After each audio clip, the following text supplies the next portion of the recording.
Seção 5ª. Das taxas e demais disposições. Artigo 48. É instituída a taxa de fiscalização dos mercados de seguro e resseguro, de capitalização e de previdência complementar aberta. Artigo 49. Considera-se, para fins desta lei: inciso 1º. Prêmio retido, prêmio emitido menos as restituições e as cessões de risco. Inciso 2º. Sinistro retido, sinistro total menos os sinistros correspondentes às cessões de risco, é. Inciso 3º.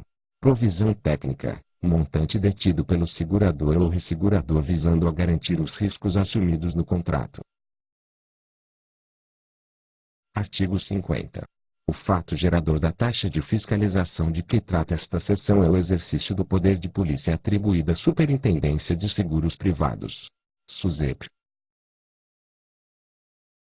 Artigo 51. São contribuintes da taxa de fiscalização de que trata esta seção as sociedades seguradoras, resseguradores locais e admitidos, sociedades de capitalização e entidades abertas de previdência complementar. Parágrafo 1º. Excetuam-se do disposto no caput as sociedades seguradoras que operam seguros-saúde. Parágrafo 2º.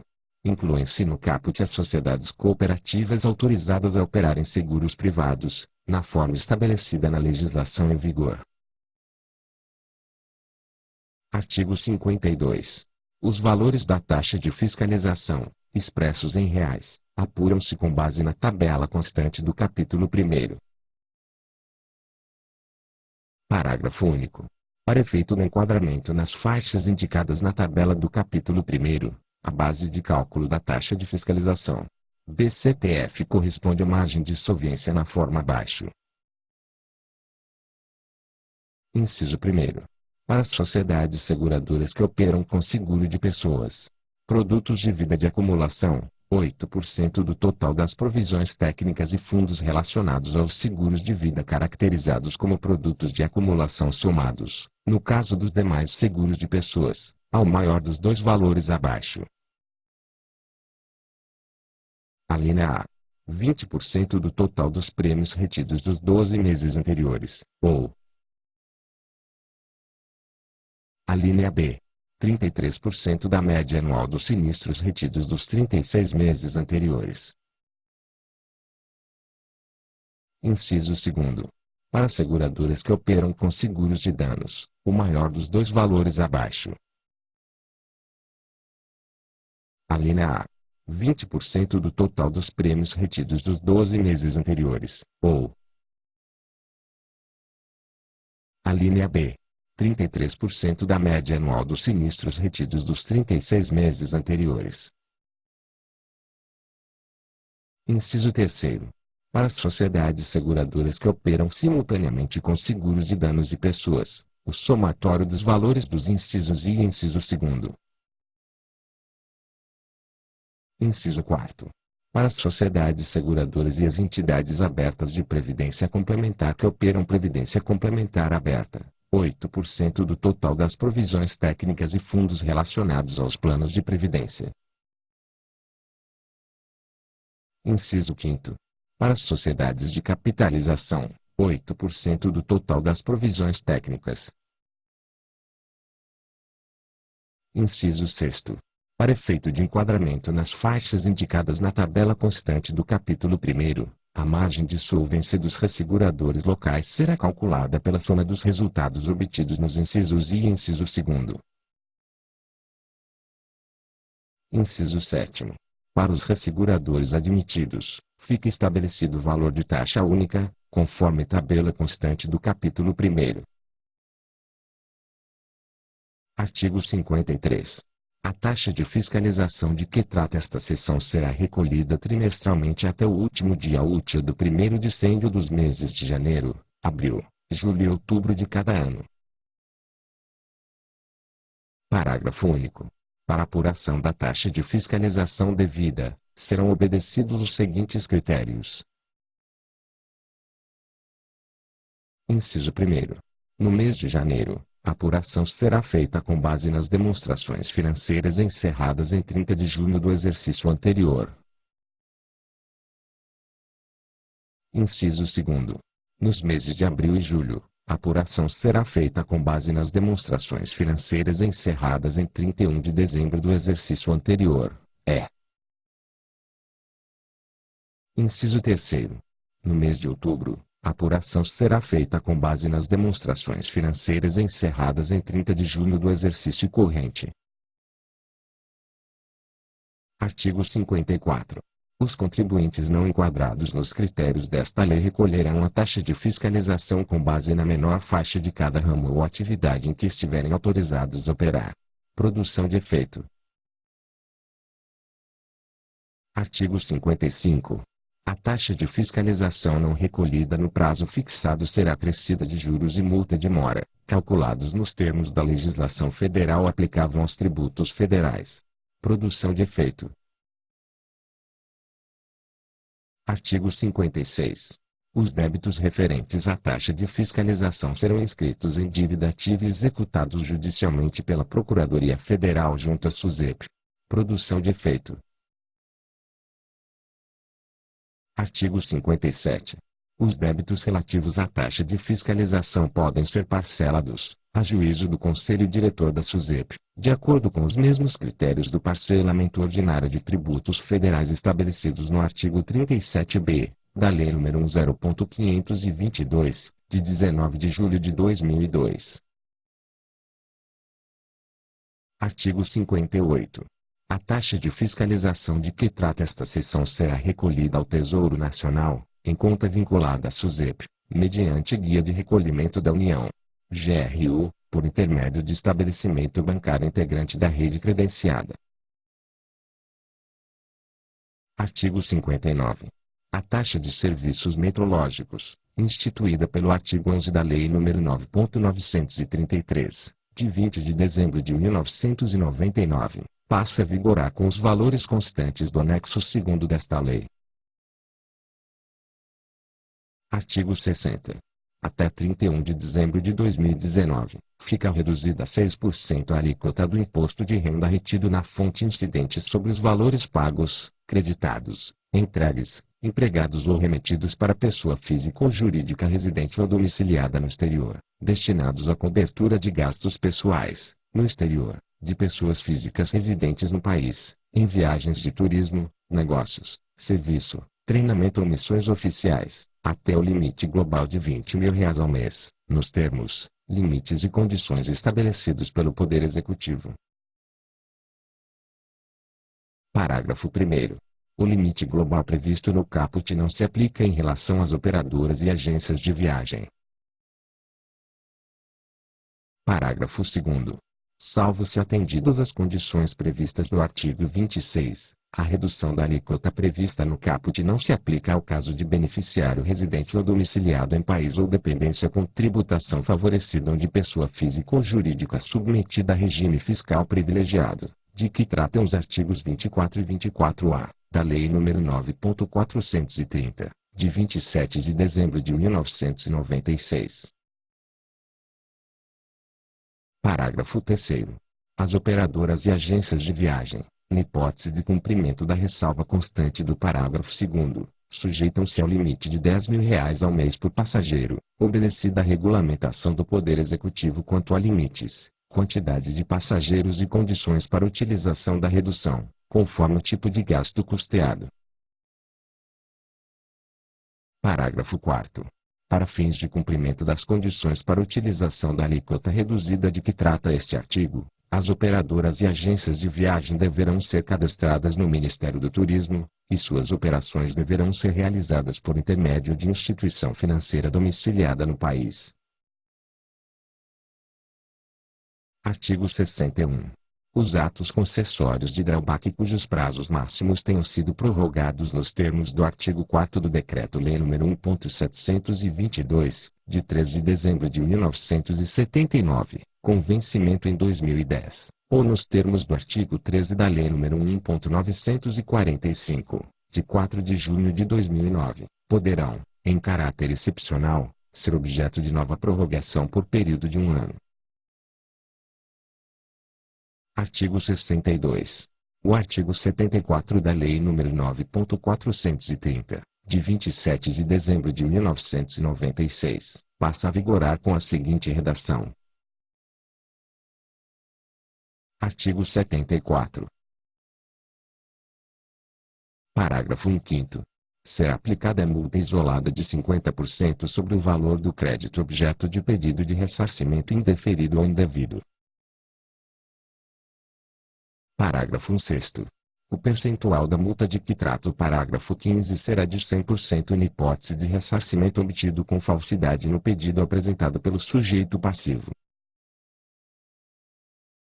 Parágrafo 7º. Aplica-se a multa prevista no parágrafo 15, também, sobre o valor do crédito objeto de declaração de compensação não homologada, salvo no caso de falsidade da declaração apresentada pelo sujeito passivo. Artigo 63. E a União autorizada a conceder crédito ao Banco do Nordeste do Brasil S.A. no montante de R$ 1 bilhão, em condições financeiras e contratuais a serem definidas pelo Ministro de Estado da Fazenda. Parágrafo único. Para a cobertura do crédito de que trata o caput, a União poderá emitir, sob a forma de colocação direta, em favor do Banco do Nordeste do Brasil S.A. títulos da dívida pública mobiliária federal, cujas características serão definidas pelo Ministro de Estado da Fazenda, devendo ser respeitada a equivalência econômica dos títulos como valor previsto no caput. Artigo 64. E a União, mediante aprovação do Ministro de Estado da Fazenda, autorizada a renegociar ou a estabelecer as condições financeiras e contratuais de operações de crédito realizadas com o Banco do Nordeste do Brasil S.A. até o montante de R$ 1 bilhão, visando a enquadrá-las como instrumento híbrido de capital e dívida apto a integrar o seu patrimônio de referência, conforme definido pelo Conselho Monetário Nacional. Artigo 65.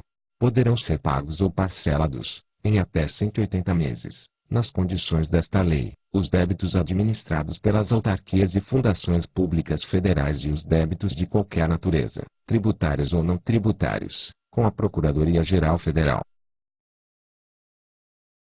Parágrafo 1º. O disposto neste artigo aplica-se aos créditos constituídos ou não, inscritos ou não como dívida ativa das autarquias e fundações, mesmo em fase de execução fiscal já ajuizada. Parágrafo 2º. Para os fins do disposto no caput deste artigo, poderão ser pagas ou parceladas as dívidas vencidas até 30 de novembro de 2008, de pessoas físicas ou jurídicas, consolidadas pelo sujeito passivo, com exigibilidade suspensa ou não, inscritas ou não em dívida ativa, consideradas isoladamente, mesmo em fase de execução fiscal já ajuizada, assim considerados. Inciso 1º.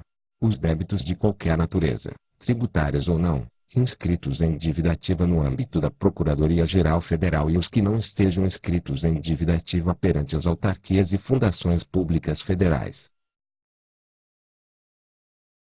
Inciso 2º. Os demais débitos de qualquer natureza, tributários ou não, com as autarquias e fundações. Parágrafo 3º. Observados o disposto nesta lei e os requisitos e as condições estabelecidos em ato da Advocacia Geral da União, a ser editado no prazo de 120 dias a partir da data de publicação desta lei, os débitos a que se refere este artigo poderão ser pagos ou parcelados da seguinte forma. Inciso 1º. Pagos à vista, com redução de 100% das multas de mora e de ofício, de 40% das isoladas, de 45% dos juros de mora e de 100% sobre o valor do encargo legal. Inciso 2º. Parcelados em até 30 prestações mensais, com redução de 90% das multas de mora e de ofício, de 35% das isoladas, de 40% dos juros de mora e de 100% sobre o valor do encargo legal. Inciso 3º. Parcelados em até 60 prestações mensais, com redução de 80% das multas de mora e de ofício, de 30% das isoladas, de 35% dos juros de mora e de 100% sobre o valor do encargo legal. Inciso 4. Parcelados em até 120 prestações mensais, com redução de 70% das multas de mora e de ofício, de 25% das isoladas, de 30% dos juros de mora e de 100% sobre o valor do encargo legal, ou. Inciso 5º. Parcelados em até 180 prestações mensais, com redução de 60% das multas de mora e de ofício, de 20% das isoladas, de 25% dos juros de mora e de 100% sobre o valor do encargo legal. Parágrafo 4º.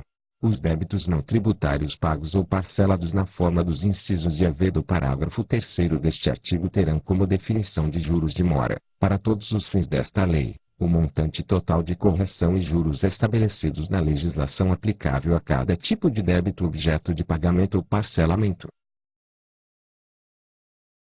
Parágrafo 5º. O requerimento do parcelamento abrange os débitos de que trata este artigo, incluídos, a critério do optante, no âmbito de cada um dos órgãos.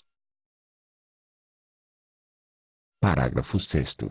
Observado o disposto nesta lei, a dívida objeto do parcelamento será consolidada na data de seu requerimento e dividida pelo número de prestações que forem indicadas pelo sujeito passivo, nos termos dos parágrafos 2º e 3º deste artigo, não podendo cada prestação mensal ser inferior a.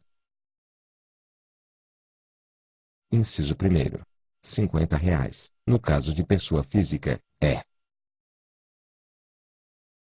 Inciso 2º. R$ 100, no caso de pessoa jurídica. Parágrafo 7º e parágrafo 8º. Vetados. Parágrafo 9º. A manutenção em aberto de 3 parcelas, consecutivas ou não, ou de uma parcela, estando pagas todas as demais, implicará, após comunicação ao sujeito passivo, a imediata rescisão do parcelamento e, conforme o caso, o prosseguimento da cobrança. Parágrafo 10º. As parcelas pagas com até 30 dias de atraso não configurarão inadimplência para os fins previstos no parágrafo 9º deste artigo. Parágrafo 1º. A pessoa jurídica optante pelo parcelamento previsto neste artigo deverá indicar pormenorizadamente, no respectivo requerimento de parcelamento, quais débitos deverão ser nele incluídos. Parágrafo 2º. Na hipótese de rescisão do parcelamento com o cancelamento dos benefícios concedidos. Inciso 1º.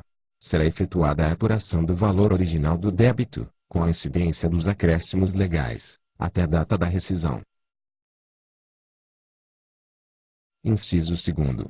Serão deduzidas do valor referido no inciso I deste parágrafo as parcelas pagas, com acréscimos legais até a data da rescisão. Parágrafo 3º.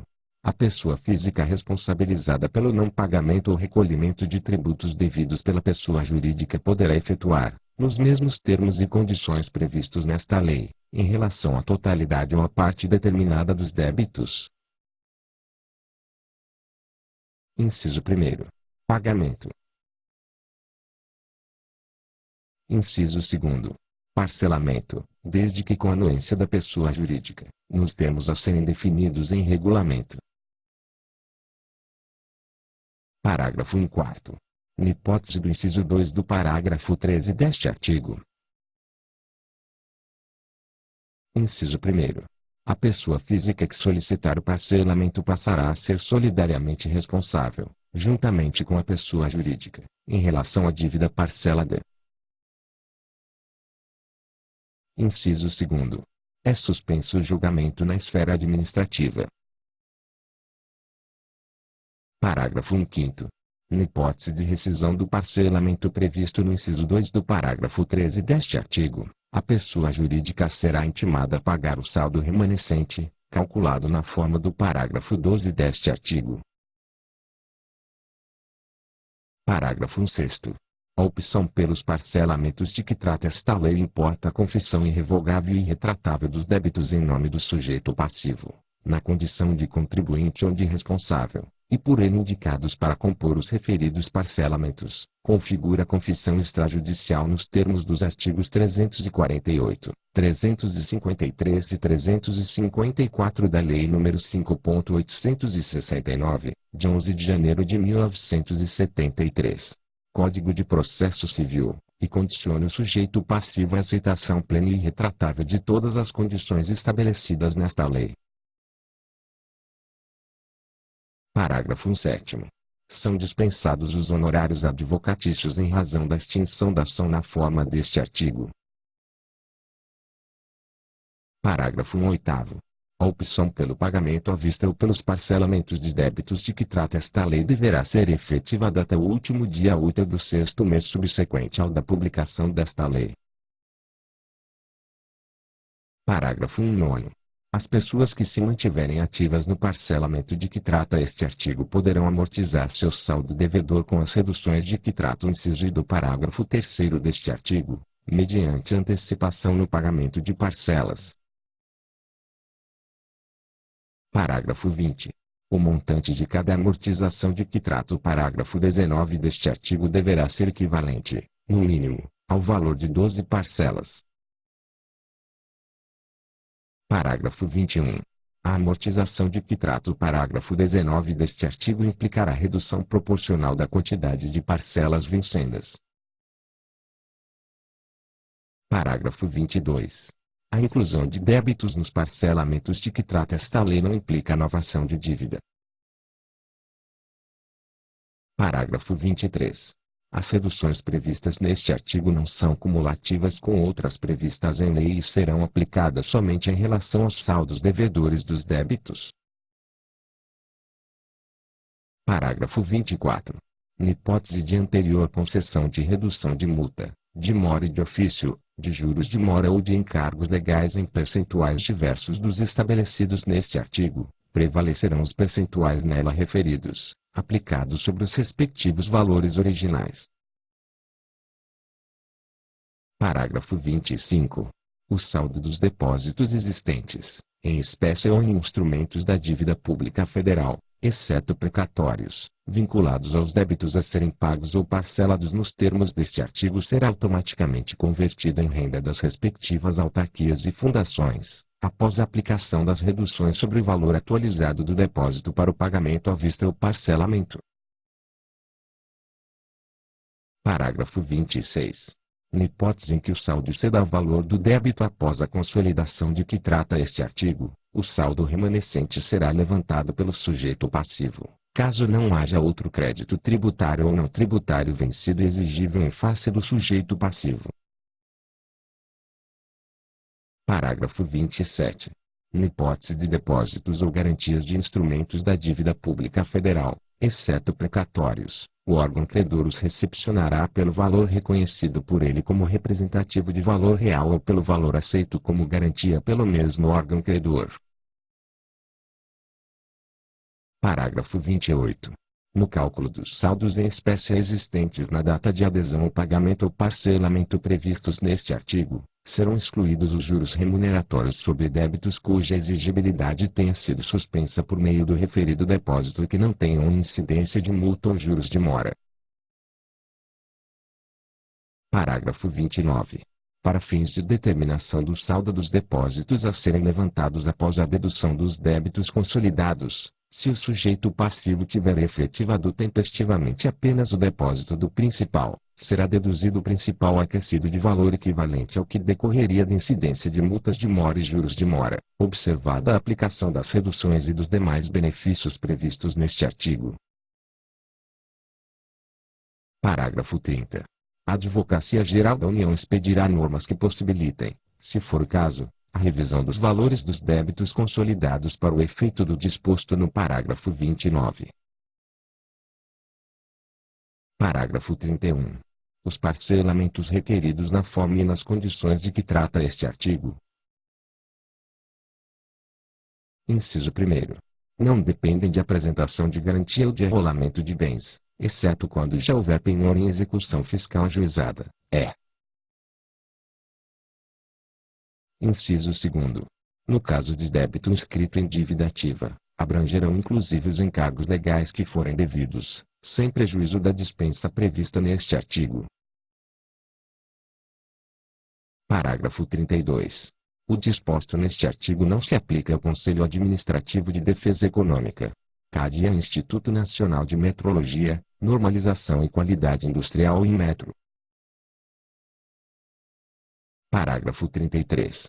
As pessoas jurídicas que se encontrem inativas desde o ano calendário de 2009 ou que estiverem em regime de liquidação ordinária, judicial ou extrajudicial, ou em regime de falência, que optaram pelo pagamento ou parcelamento dos débitos, nos termos deste artigo, poderão compensar os débitos do Imposto de Renda da Pessoa Jurídica (IRPJ) e da Contribuição Social sobre o Lucro Líquido (CSLL), apurados em razão da concessão do benefício de redução dos valores de multas, juros de mora e encargo legal, em decorrência do disposto no parágrafo 3º deste artigo, respectivamente, com a utilização de prejuízo fiscal e da base de cálculo negativa da CSLL, próprios, acumulados de exercícios anteriores, sendo que o valor a ser utilizado será determinado mediante a aplicação da alíquota de 25% sobre o montante do prejuízo fiscal e de 9% sobre a base de cálculo negativa da CSLL.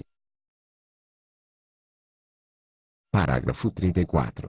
Para fins do disposto no parágrafo 33, a pessoa jurídica inativa que retornar à atividade antes de 31 de dezembro de 2013 deverá recolher os valores referentes ao IRPJ e à CSLL objeto da compensação com todos os encargos legais e recompor o prejuízo fiscal do IRPJ e a base de cálculo negativa da CSLL correspondentes. Parágrafo 35. A Secretaria da Receita Federal do Brasil disciplinará o disposto nos parágrafos 33 e 34. Parágrafo 36.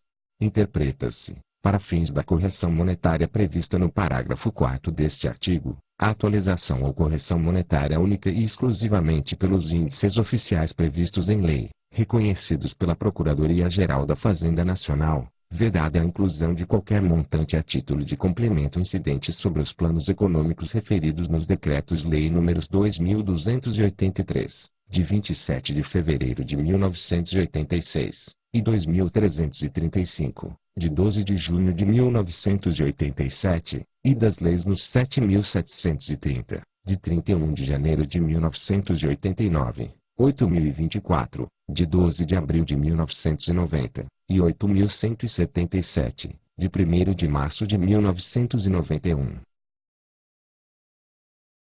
Artigo 66. Vetado.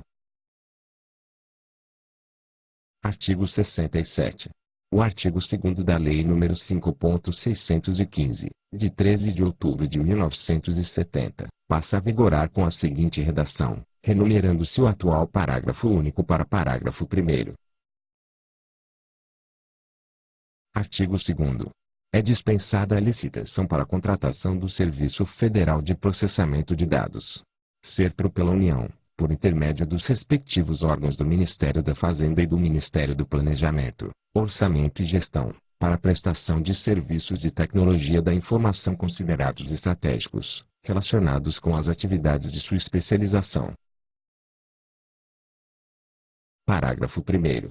Ato do Ministro de Estado da Fazenda especificará os serviços estratégicos do Ministério da Fazenda e ato do Ministro de Estado do Planejamento, Orçamento e Gestão especificará os serviços estratégicos do Ministério do Planejamento, Orçamento e Gestão. Parágrafo 2º. Ao ser pré-vedada a subcontratação de outras empresas para que prestem os serviços estratégicos a que se refere este artigo. Parágrafo 3º. Os atos de contratação dos demais serviços de tecnologia da informação, não especificados como serviços estratégicos, seguirão as normas gerais de licitações e contratos. Parágrafo 4º. O disposto neste artigo não constitui óbice a que todos os órgãos e entidades da administração pública venham a contratar serviços com o SERPRO, mediante prévia licitação ou contratação direta que observe as normas gerais de licitações e contratos. Artigo 68. A Lei nº 5.615, de 13 de outubro de 1970, passa a vigorar acrescida dos seguintes artigos 2º-A e 2º-B. Artigo 2º-A. Os serviços estratégicos executados pelo Serviço Federal de Processamento de Dados, SEPRO, contratados na forma do artigo 2º desta lei, terão o valor de sua remuneração fixado conforme metodologia estabelecida em ato do Ministro de Estado da Fazenda. Artigo 2º-B. É o SEPRO autorizado a aplicar a disponibilidade de sua capacidade técnica e operacional na execução de serviços que venham a ser contratados com outros órgãos e entidades, desde que garantida a disponibilidade de recursos necessários aos órgãos dos Ministérios da Fazenda e do Planejamento, Orçamento e Gestão. Artigo 69. São remitidas as dívidas decorrentes de operações de crédito rural renegociadas nas condições do artigo 2º da Lei nº 1.322, de 13 de julho de 2006, cujos saldos devedores na data de publicação desta lei, atualizados pelos encargos financeiros contratuais aplicáveis para a situação de normalidade, excluídos os bônus, sejam de até R$ 10.000, desde que as operações sejam: inciso 1º. Lastreadas em recursos do Fundo Constitucional de Financiamento do Nordeste, FNE. Inciso 2º. Lastreadas em recursos mistos do FNE com outras fontes. Inciso 3º. Lastreadas em outras fontes de crédito rural cujo risco seja da União, ou. Inciso 4º. Contratadas no âmbito do Programa Nacional de Fortalecimento da Agricultura Familiar, PRONAF. Parágrafo 1º. Do valor de que trata o caput deste artigo excluem-se as multas. Parágrafo 2º.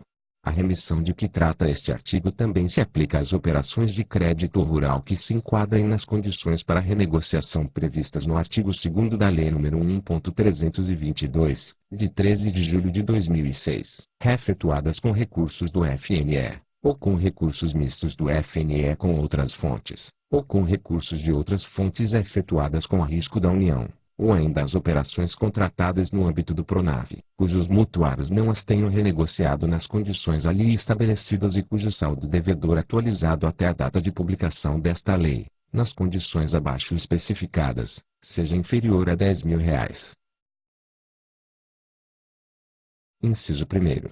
Até 15 de janeiro de 2001, pelos encargos financeiros originalmente contratados, sem bônus e sem encargos adicionais de inadimplemento. Inciso 2º. De 16 de janeiro de 2001 até a data de publicação desta lei. Alínea A.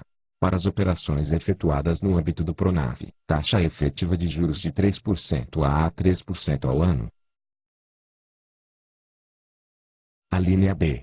Para as demais operações, pelos encargos financeiros previstos no artigo 45 da Lei nº 1.775, de 17 de setembro de 2008, para cada período, sem encargos adicionais de inadimplemento, observado o porte do mutuário.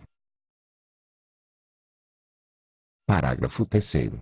Para fins de enquadramento na remissão de que trata este artigo, os saldos devedores das operações de crédito rural contratadas com cooperativas, associações e condomínios de produtores rurais, inclusive as operações efetuadas na modalidade grupal ou coletiva, serão apurados. Inciso 1º. Por cédula filho ou instrumento de crédito individual firmado por beneficiário final do crédito. Inciso 2º. No caso de operação que não tenha envolvido o repasse de recursos a cooperados ou associados, pelo resultado da divisão dos saldos devedores pelo número total de cooperados ou associados ativos da entidade. Inciso 3º. No caso de condomínios de produtores rurais, por participante identificado pelo respectivo cadastro de pessoa física, CPF, excluindo-se cônjuges, ou. Inciso 4º. No caso de crédito grupal ou coletivo, por mutuário constante da cédula de crédito. Parágrafo 4º. O disposto no parágrafo 2º deste artigo aplica-se às operações ali enquadráveis renegociadas com base em outros instrumentos legais, mantida a vedação prevista no parágrafo 8º do artigo 2º da Lei nº 1.322, de 13 de julho de 2006. Parágrafo 5º. A remissão de que trata este artigo abrange somente o saldo devedor, sendo que em nenhuma hipótese haverá devolução de valores a mutuários. Parágrafo 6º. É o FNE autorizado a assumir os ônus decorrentes das disposições deste artigo referentes às operações lastreadas em seus recursos e às operações lastreadas em recursos mistos do FNE com outras fontes. Parágrafo 7º. E a União autorizada a assumir os ônus decorrentes das disposições deste artigo referentes às operações efetuadas com recursos de outras fontes no âmbito do PRONAF e as demais operações efetuadas com risco da União. Parágrafo 8º. É o Poder Executivo autorizado a definir a metodologia e as demais condições para ressarcir às instituições financeiras públicas federais os custos da remissão e dos rebates definidos neste artigo para as operações ou parcelas das operações efetuadas com risco da instituição financeira, observado o disposto nos parágrafos 6º e 7º. Artigo 69-A. Ficam suspensos, até 31 de dezembro de 2014, as execuções fiscais e os respectivos prazos processuais, cujo objeto seja a cobrança de débitos inscritos em dívida ativa da União ou que venham a ser incluídos até 31 de dezembro de 2014, oriundos de operações de crédito rural contratados entre 17 de maio de 1984 e 31 de maio de 2002. De responsabilidade de produtores rurais vinculados ao projeto agroindustrial do Canavieiro Abraham Lincoln Pacal, situado no município de Prainha, estado do Pará, KM 92 da rodovia Transamazônica, trecho Altamira-Itaituba, desapropriado pela União Federal na forma do Decreto nº 89.677, de 17 de maio de 1984. Parágrafo único.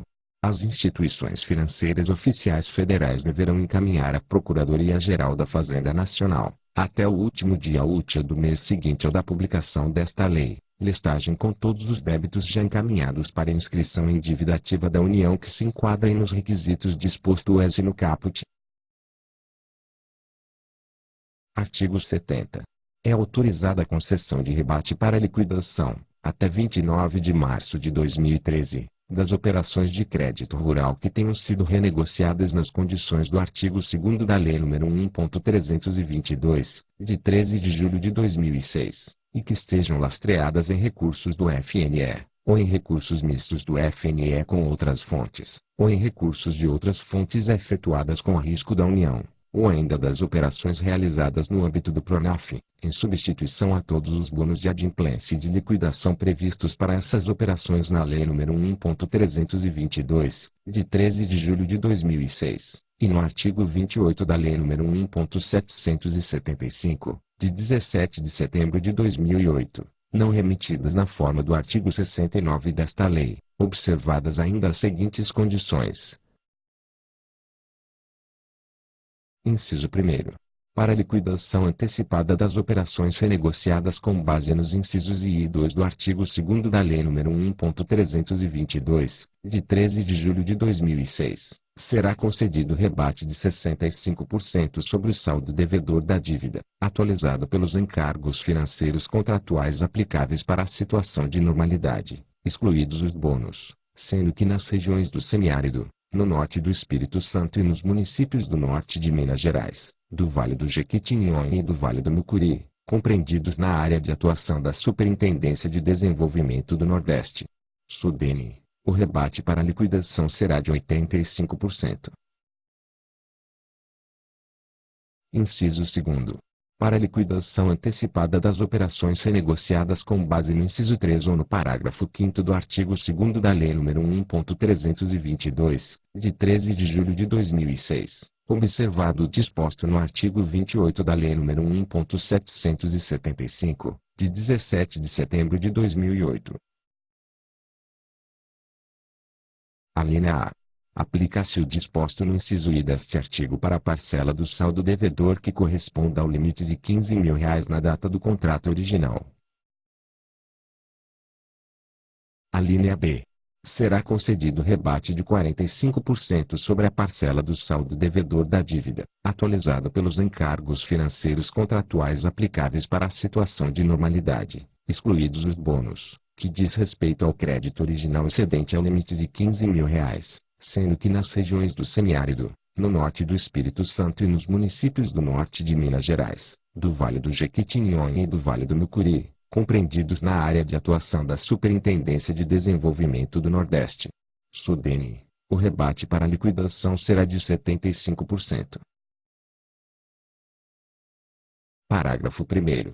O disposto neste artigo também pode ser aplicado para a liquidação das operações de crédito rural que se enquadrem nas condições para renegociação previstas no artigo 2º da Lei nº 1.322, de 13 de julho de 2006, lastreadas em recursos do FNE, ou em recursos mistos do FNE com outras fontes, ou em recursos de outras fontes efetuadas com risco da União, ou ainda das operações contratadas no âmbito do PRONAF, cujos mutuários não as tenham renegociado nas condições ali estabelecidas, sendo que os rebates serão aplicados sobre o saldo devedor atualizado da seguinte forma.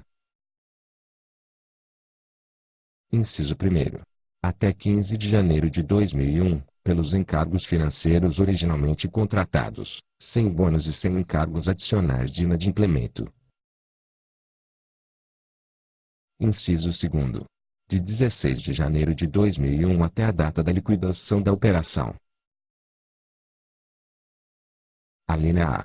Para as operações efetuadas no âmbito do PRONAF, taxa efetiva de juros de 3% a 3% ao ano. A linha B. Para as demais operações, pelos encargos financeiros previstos no artigo 45 da Lei nº 1.775, de 17 de setembro de 2008, para cada período, sem encargos adicionais de inadimplemento, observado o porte do mutuário. Parágrafo 2º.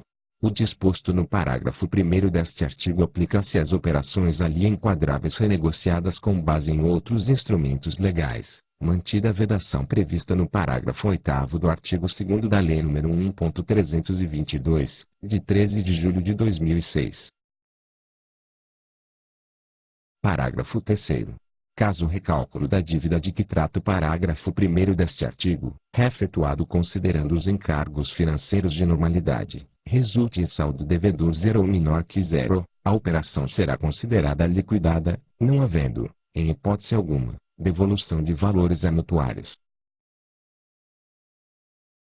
Parágrafo 4º.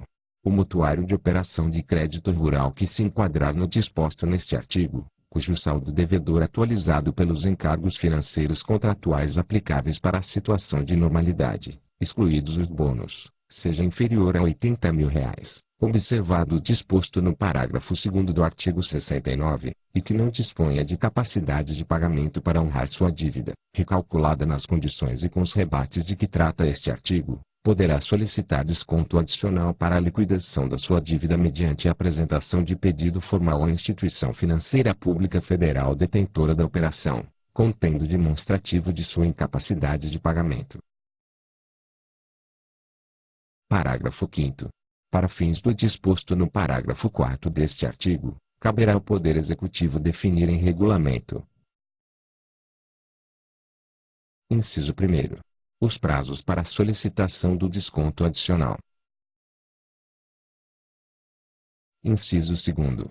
Os documentos exigidos para a comprovação de incapacidade de pagamento do mutuário.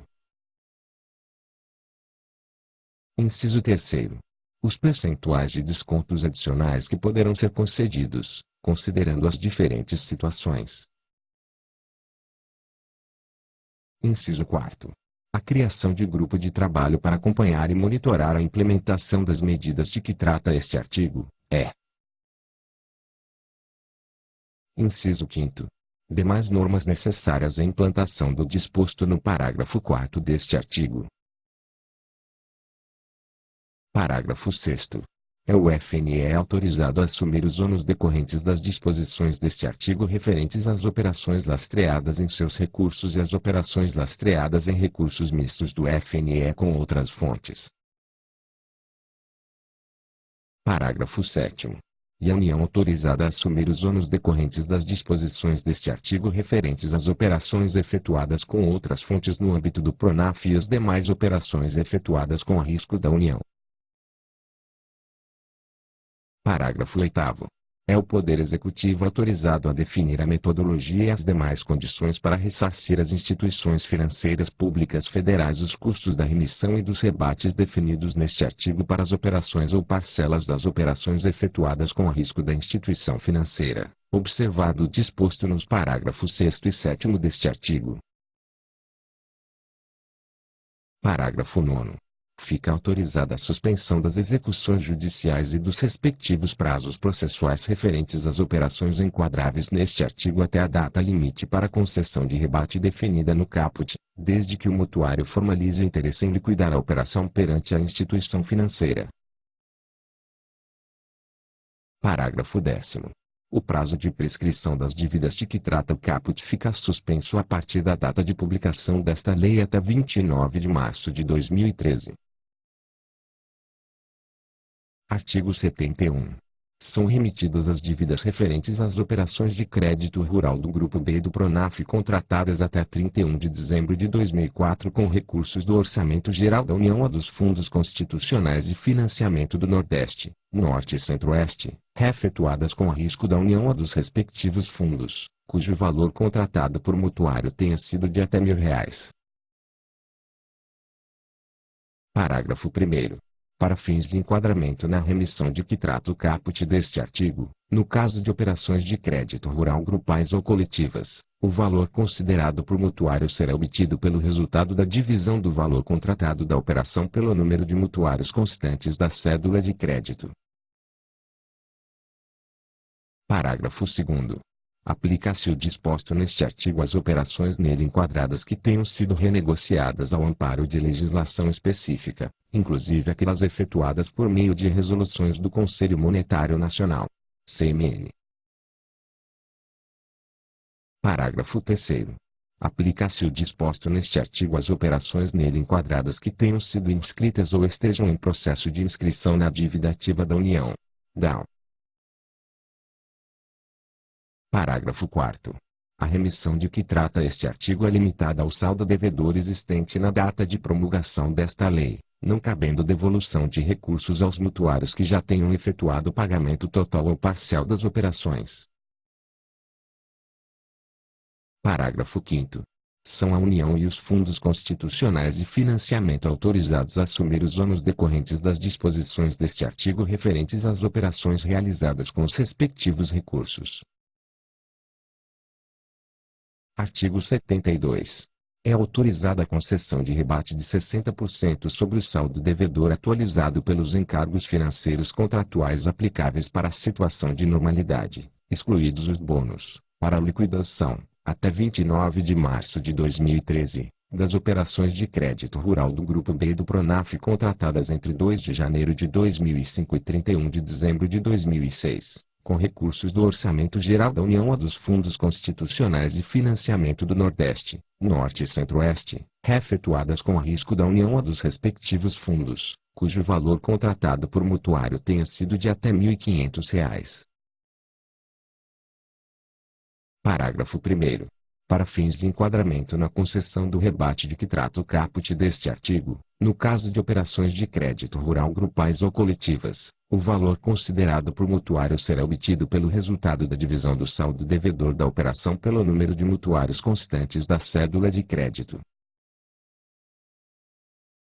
Parágrafo 2º. O disposto neste artigo aplica-se às operações nele enquadradas que tenham sido renegociadas ao amparo de legislação específica, inclusive aquelas efetuadas por meio de resoluções do CMN. Parágrafo 3º. O rebate previsto neste artigo substitui os rebates e os bônus de adimplência contratuais, inclusive nos casos previstos no parágrafo 2º deste artigo. Parágrafo 4º. São a União e os fundos constitucionais de financiamento autorizados a assumir os ônus decorrentes das disposições deste artigo referentes às operações realizadas com os respectivos recursos. Parágrafo 5º. Fica autorizada a suspensão das execuções judiciais e dos respectivos prazos processuais referentes às operações enquadráveis neste artigo até a data limite para concessão de rebate definida no caput, desde que o mutuário formalize interesse em liquidar a operação perante a instituição financeira. Parágrafo 6º. O prazo de prescrição das dívidas de que trata o caput fica suspenso a partir da data de publicação desta lei até 29 de março de 2013. Artigo 73. O CMN poderá definir normas complementares para a operacionalização do disposto nos artigos 69, 70, 71 e 72 desta lei. Artigo 74. O artigo 7º da Lei nº 9.126, de 10 de novembro de 1995, passa a vigorar com a seguinte redação. Artigo 7º. Os bancos administradores aplicarão 10% dos recursos dos fundos constitucionais de financiamento das regiões Norte, Nordeste e Centro-Oeste para financiamento a assentados e colonos nos programas oficiais de assentamento, colonização e reforma agrária, aprovados pelo Instituto Nacional de Colonização e Reforma Agrária, INCRA, bem como a beneficiários do Fundo de Terras e da Reforma Agrária, instituído pela Lei Complementar No. 93, de 4 de fevereiro de 1998. Parágrafo 1º. Os contratos de financiamento de projetos de estruturação inicial dos assentados, colonos ou beneficiários do Fundo de Terras e da Reforma Agrária, a que se refere o caput deste artigo, ainda não beneficiados com crédito direcionado exclusivamente para essa categoria de agricultores, serão realizados por bancos oficiais federais com risco para o respectivo fundo constitucional, observadas as condições definidas pelo Conselho Monetário Nacional para essas operações de crédito. Parágrafo 2º. Aplica-se o disposto no parágrafo 1º aos contratos de financiamento de projetos de estruturação complementar daqueles assentados, colonos ou beneficiários do Fundo de Terras e da Reforma Agrária já contemplados com crédito da espécie, cujo valor financiável se limita ao diferencial entre o saldo devedor atual da operação e o teto vigente para essas operações de crédito, conforme deliberação do Conselho Monetário Nacional. Parágrafo 3º. Para efeito do cumprimento do percentual de que trata o caput deste artigo, poderão ser computados os recursos destinados a financiamentos de investimento para agricultores familiares enquadrados nos critérios definidos pela Lei nº 1.326, de 24 de julho de 2006, regulamentados pelo Conselho Monetário Nacional, conforme programação anual proposta pelo Ministério do Desenvolvimento Agrário, desde que os financiamentos contemplem as seguintes finalidades. Inciso 1º. Regularização e adequação ambiental dos estabelecimentos rurais, reflorestamento, recuperação ou regeneração de áreas degradadas ou formação ou melhoria de corredores ecológicos entre áreas prioritárias para a conservação da biodiversidade. Inciso 2º. Implantação de infraestrutura hídrica e de atividades produtivas adequadas à convivência com o semiárido. Inciso 3º. Pagamento dos serviços de assistência técnica e extensão rural e remuneração da mão de obra familiar para implantação das atividades referentes às finalidades constantes dos incisos I e 2 deste parágrafo, Inciso 4º. Outras, a serem definidas pelo Conselho Monetário Nacional. Parágrafo 4º. Os financiamentos concedidos na forma deste artigo terão os encargos financeiros ajustados para não exceder o limite de 12% a 12% ao ano, e redutores de até 50% sobre as parcelas da amortização do principal e sobre os encargos financeiros, durante todo o prazo de vigência da operação, conforme condições definidas pelo Conselho Monetário Nacional. Parágrafo 5º. Os agentes financeiros apresentarão ao Ministério da Integração Nacional e ao Conselho Nacional de Desenvolvimento Rural Sustentável, integrante da estrutura do Ministério do Desenvolvimento Agrário, demonstrativos dos valores que vierem a ser imputados aos fundos constitucionais em função do disposto neste artigo. Artigo 75. Os artigos 1º e 2º da Lei nº 1.110, de 25 de abril de 2005, passam a vigorar com a seguinte redação, renumerando-se o parágrafo único do artigo 2º para parágrafo 1º. Artigo 1º. Parágrafo 4º. São recursos destinados ao Programa Nacional de Microcrédito Produtivo Orientado, PNMP, os provenientes. Inciso 1º. Do Fundo de Amparo ao Trabalhador. Inciso 2º. Da parcela dos recursos de depósitos à vista destinados ao microcrédito, de que trata o artigo 1º da Lei nº 10.735, de 11 de setembro de 2003. Inciso 3º. Do Orçamento Geral da União ou dos fundos constitucionais de financiamento, somente quando forem alocados para operações de microcrédito produtivo rural efetuadas com agricultores familiares no âmbito do Programa Nacional de Fortalecimento da Agricultura Familiar, PRONAF. Inciso 4º. De outras fontes alocadas para o PNMPO pelas instituições financeiras ou instituições de microcrédito produtivo orientado, de que tratam os parágrafos 5º e 6º deste artigo, respectivamente. Parágrafo 5º. Inciso 3º. Com fontes alocadas para as operações de microcrédito produtivo rural efetuadas com agricultores familiares no âmbito do PRONAF, para as instituições autorizadas a operar com esta modalidade de crédito. Artigo 2º. Parágrafo 1º. Parágrafo 2º. As operações de microcrédito produtivo rural efetuadas no âmbito do PRONAF com agricultores familiares enquadrados na Lei nº 1.326, de 24 de julho de 2006, desde que obedeçam à metodologia definida no parágrafo 3º do artigo 1º desta lei, podem ser consideradas como microcrédito produtivo orientado, integrante do PNMPO. Parágrafo 3º. Na operacionalização do microcrédito produtivo rural de que trata o parágrafo 2º deste artigo, as instituições de microcrédito produtivo orientado, de que trata o parágrafo 6º do artigo 1º desta lei, poderão, sob responsabilidade da instituição financeira mandante, prestar os seguintes serviços. Inciso 1º. Recepção e encaminhamento à instituição financeira de propostas de abertura de contas de depósitos à vista e de poupança. Inciso 2º. Recepção e encaminhamento à instituição financeira de pedidos de empréstimos e de financiamentos. Inciso 3º.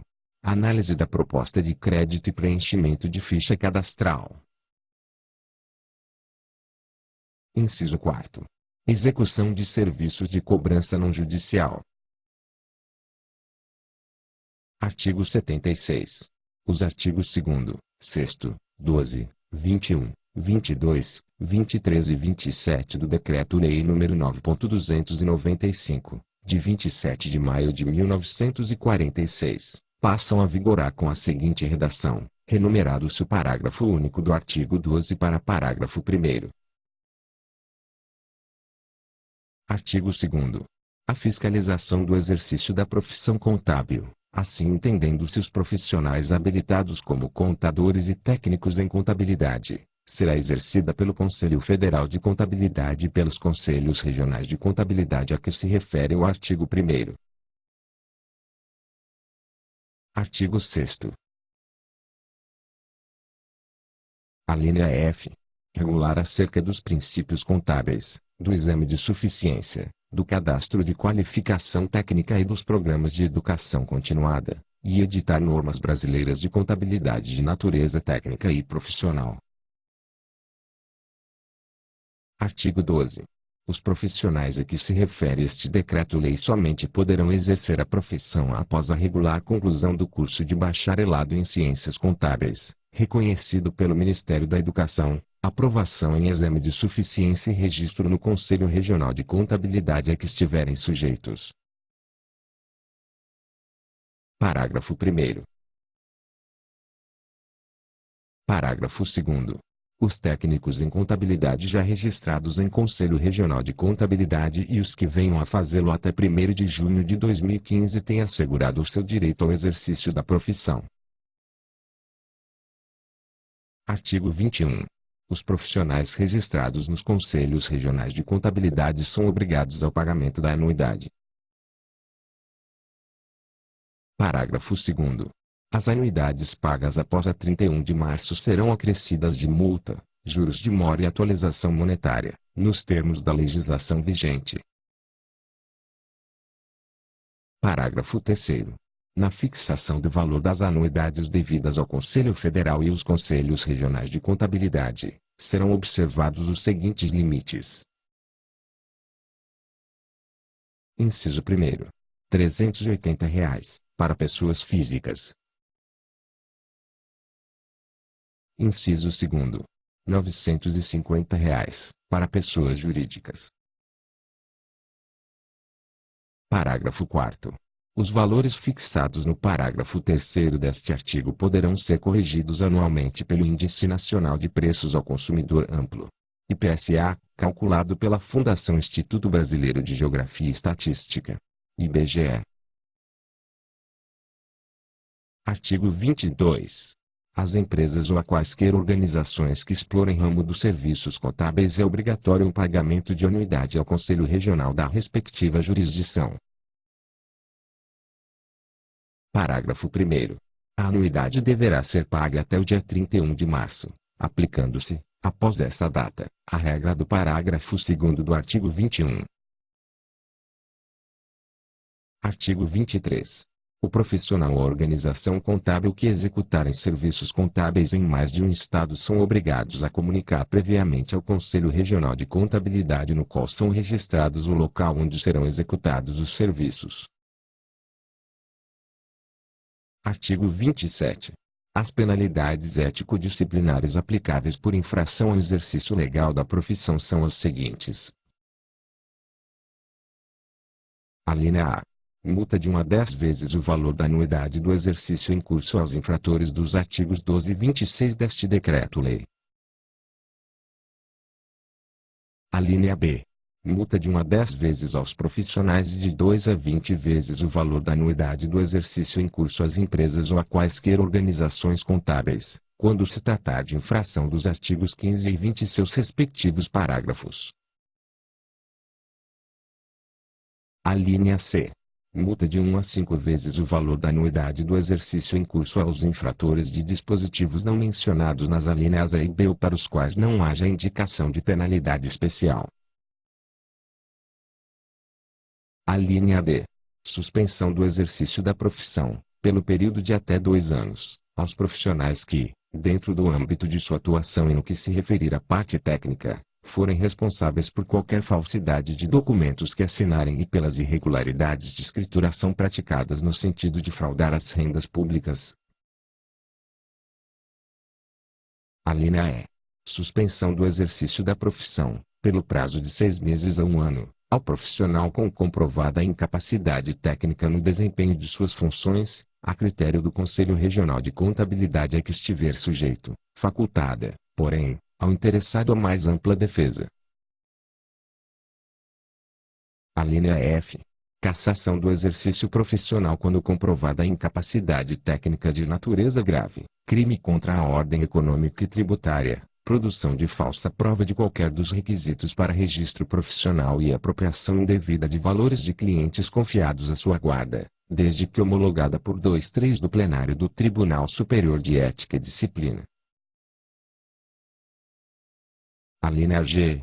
Advertência reservada, censura reservada e censura pública nos casos previstos no Código de Ética Profissional dos Contabilistas elaborado e aprovado pelos Conselhos Federal e Regionais de Contabilidade, conforme previsão do artigo 10 do Decreto-Lei nº 1.040, de 21 de outubro de 1969. Artigo 77. O Decreto-Lei nº 9.295, de 27 de maio de 1946, passa a vigorar acrescido do seguinte artigo 36-A. Artigo 36-A. Os Conselhos Federal e Regionais de Contabilidade apresentarão anualmente a prestação de suas contas aos seus registrados. Artigo 78. Vetado. Artigo 79. O artigo 28 da Lei nº 10.865, de 30 de abril de 2004, passa a vigorar com a seguinte redação. Artigo 28. Inciso 18. Bens relacionados em ato do Poder Executivo para aplicação nas unidades modulares de saúde de que trata o convênio ICMS no 114, de 11 de dezembro de 2009, quando adquiridos por órgãos da administração pública direta federal, estadual, distrital e municipal. Parágrafo único. O Poder Executivo poderá regulamentar o disposto nos inciso 4, x e 13 a 18 do caput deste artigo. Artigo 80. Vetado. Artigo 81. As pessoas jurídicas que, no prazo estabelecido no artigo 3º da medida provisória no 470, de 13 de outubro de 2009, optaram pelo parcelamento dos débitos decorrentes do aproveitamento indevido do incentivo fiscal setorial instituído pelo artigo 1º do Decreto-Lei nº 491, de 5 de março de 1969, e dos oriundos da aquisição de matérias-primas, material de embalagem e produtos intermediários relacionados na tabela de incidência do Imposto sobre Produtos Industrializados, TIP, aprovada pelo Decreto no 6.006, de 28 de dezembro de 2006. Com incidência de alíquota zero ou como não tributados. NT, poderão liquidar os valores correspondentes às prestações do parcelamento com utilização de prejuízo fiscal e de base de cálculo negativa da contribuição social sobre o lucro líquido. CSLL relativos aos períodos de apuração encerrados até 31 de dezembro de 2009, desde que sejam. Inciso 1º. Próprios. Inciso 2º. Passíveis de compensação, na forma da legislação vigente, é. Inciso 3º. Devidamente declarados, no tempo e forma determinados na legislação, a Secretaria da Receita Federal do Brasil. Parágrafo 1º. Vetado. Parágrafo 2º. O valor a ser utilizado será determinado mediante aplicação, sobre o montante do prejuízo fiscal e da base de cálculo negativa, das alíquotas de 25% e 9%, respectivamente. Parágrafo 3º.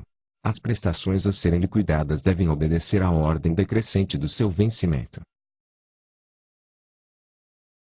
Parágrafo 4º.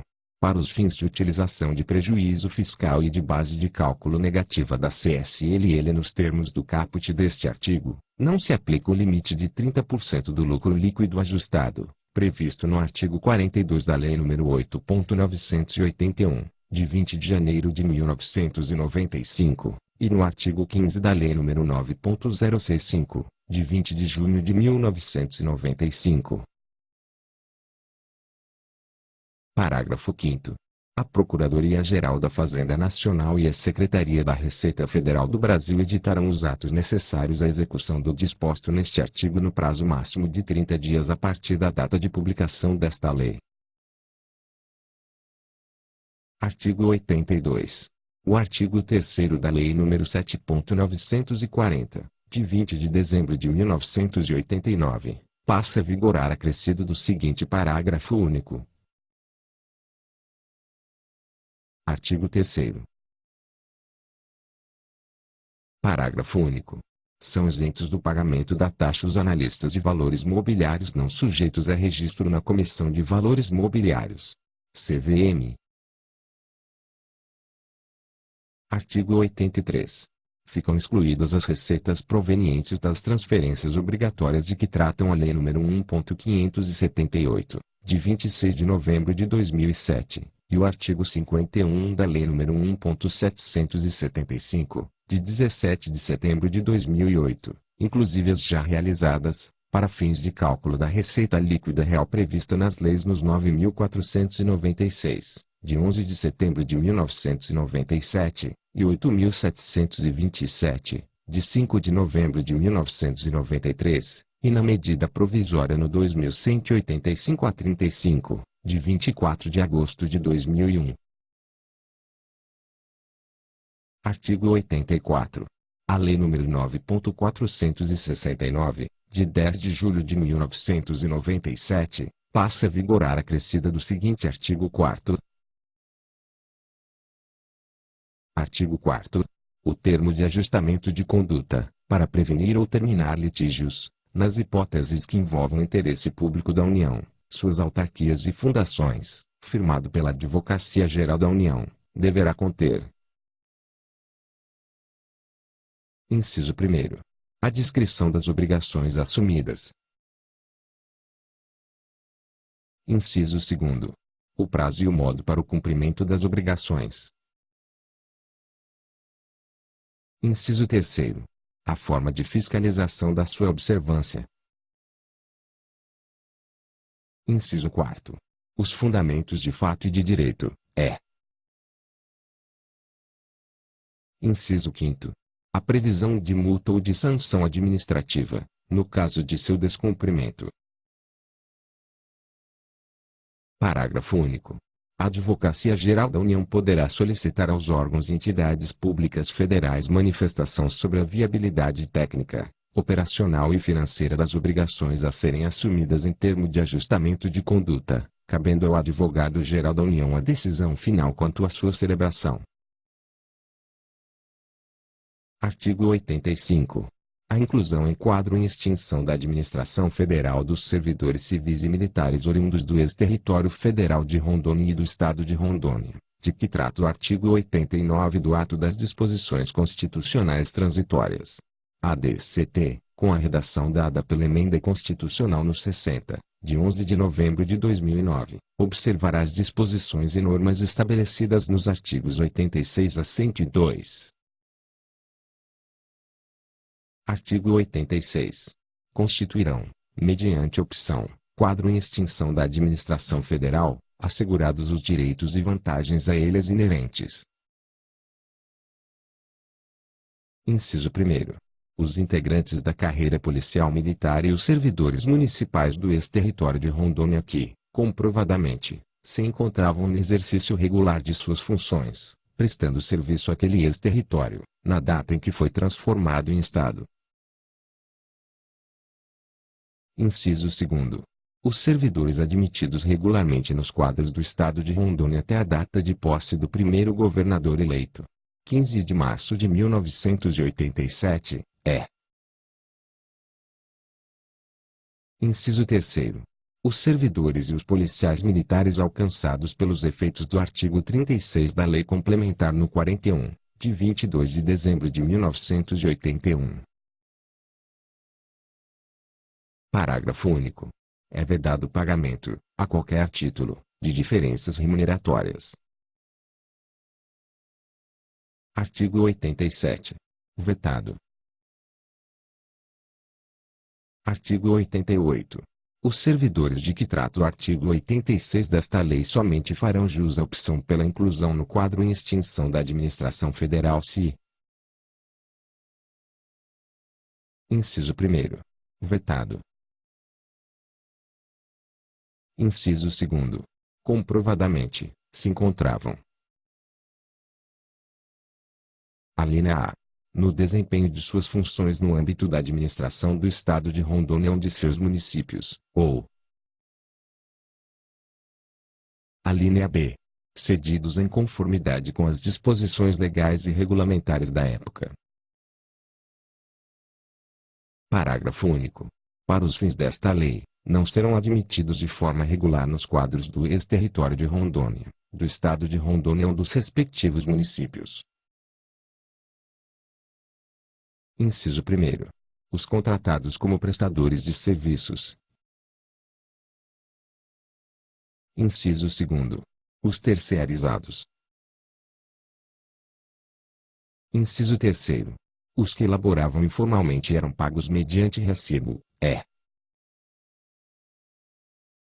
Inciso 4º. Os ocupantes de cargos, empregos e funções de confiança ou em comissão, ou os que lei declare de livre nomeação e exoneração. Artigo 89. Para fins da inclusão no quadro em extinção de que trata o artigo 85 desta lei, será considerado o cargo ou emprego ocupado pelo servidor na data da entrega do documento da opção pela inclusão em quadro em extinção da Administração Federal e documentação comprobatória dos requisitos estabelecidos por esta lei, assegurados os direitos e vantagens a eles inerentes, inclusive as eventuais alterações remuneratórias decorrentes de decisões judiciais. Parágrafo 1º e parágrafo 2º. Vetados. Artigo 90 e artigo 96. Vetados. Artigo 97. A opção de que trata o artigo 86 desta lei será formalizada mediante termo de opção, na forma do regulamento. Artigo 98. O termo de opção produzirá efeitos a partir da publicação do ato a que se refere o artigo 97, quando será considerado o ato irretratável. Artigo 99. Vetado. Artigo 100. Após a publicação do ato a que se refere o artigo 98, os servidores continuarão prestando serviço ao governo do Estado de Rondônia, na condição de cedidos, sem ônus para o cessionário, até que sejam aproveitados em órgão ou entidade da administração federal direta, autárquica ou fundacional. Artigo 101. Haverá compensação financeira das contribuições previdenciárias entre o Instituto de Previdência dos Servidores Públicos do Estado de Rondônia, IPERON, criado pela Lei Estadual no 20, de 13 de abril de 1984, e o regime próprio de Previdência Social dos Servidores da União, nos moldes definidos pela Lei nº 9.796, de 5 de maio de 1999, e pelo Decreto no 3.112, de 6 de julho de 1999, no que se refere aos servidores e militares que formalizarem o termo de opção pela inclusão no referido quadro em extinção da Administração Federal. Artigo 102. Vetado. Artigo 103. O ato de entrega dos recursos correntes e de capital a outro ente da Federação, a título de transferência voluntária, nos termos do artigo 25 da Lei Complementar no 101, de 4 de maio de 2000, é caracterizado no momento da assinatura do respectivo convênio ou contrato de repasse, bem como na assinatura dos correspondentes aditamentos de valor, e não se confunde com as liberações financeiras de recursos, que devem obedecer ao cronograma de desembolso. Artigo 104. As transferências obrigatórias de recursos financeiros pelos órgãos e entidades da União aos órgãos e entidades dos municípios para execução de ações no âmbito do Programa Territórios da Cidadania, PTC, cuja execução por esses entes federados seja de interesse da União, observarão as disposições desta lei. Parágrafo único. As transferências obrigatórias referidas no caput destinam-se exclusivamente aos municípios com menos de 50.000 habitantes. Artigo 105. O Poder Executivo, por proposta do Comitê Gestor Nacional do PTC, discriminará as programações do PTC a serem executadas por meio das transferências obrigatórias a que se refere o artigo 104. Parágrafo único. Caberá ao Comitê Gestor Nacional do PTC divulgar em sítio na internet a relação das programações de que trata o caput, bem como promover as atualizações devidas nessa relação, inclusive no que se refere a alterações nas classificações orçamentárias decorrentes de lei orçamentária anual e seus créditos adicionais. Artigo 106. As transferências obrigatórias para a execução das ações do PTC são condicionadas ao cumprimento dos seguintes requisitos pelos municípios beneficiários, conforme constante em termo de compromisso. Inciso 1º. Identificação do objeto a ser executado. Inciso 2º. Metas a serem atingidas. Inciso 3º. Etapas ou fases da execução. Inciso 4º. Plano de aplicação dos recursos financeiros. Inciso 5º. Cronograma de desembolso. Inciso 6º. Previsão de início e fim da execução do objeto, bem como da conclusão das etapas ou fases programadas. Inciso 7º. Comprovação de que os recursos próprios para complementar a execução do objeto estão devidamente assegurados, salvo se o custo total do objeto a ser executado recair sobre a entidade ou órgão descentralizador. Parágrafo 1º. A aprovação formal pela União do termo de compromisso de que trata o caput é condição prévia para a efetivação das transferências de recursos financeiros da União. Parágrafo 2º. Compete ao órgão ou entidade da administração pública federal ao qual estiver consignada a dotação orçamentária relativa à programação prevista no caput do artigo 105 a análise e aprovação formal do termo de compromisso. Parágrafo 3º.